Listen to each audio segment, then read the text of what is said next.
who have kidney deficiency. Usually it's the yin that is deficient because the yang is overactive, and that's like too much fire on the water evaporates. It can also happen where there's not enough fire, yang deficiency, meaning the water has put the fire out, or there's simply not enough yang energy. Energy has become stagnant.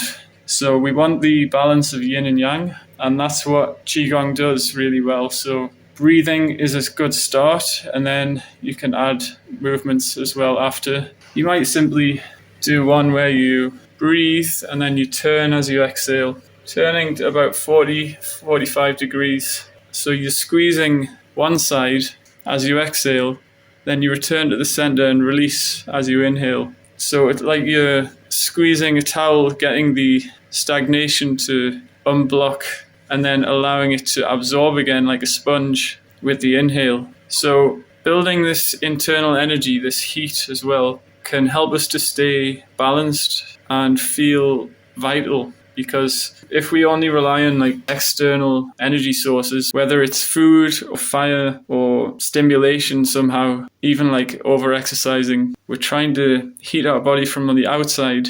And we want the balance between that and the internal cultivation, one that grounds us, one that connects us to our body.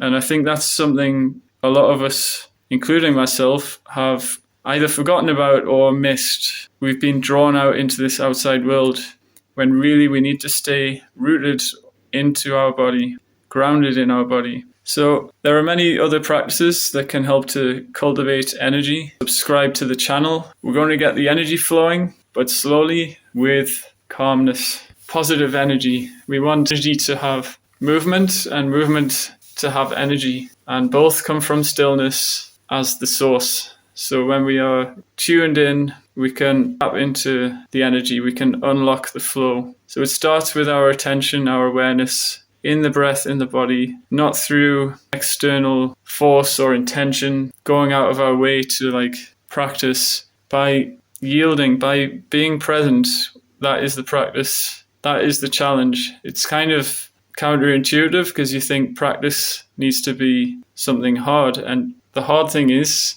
letting go and relaxing. So of course there are times when you will challenge your body physically, but that doesn't mean your mind needs to overexert, to over effort. We want to find that balance and fine tune it so that instead of exercise or exertion, we are building, we're cultivating, conserving energy. Qi means energy, Gong means skill, cultivation. Obviously it's a complex meaning because it comes from Chinese language and etymology. Yeah, I won't go into it now, but it has a meaning. Anyway, I'll see you in the next video. Thanks for watching, and keep building your Qi.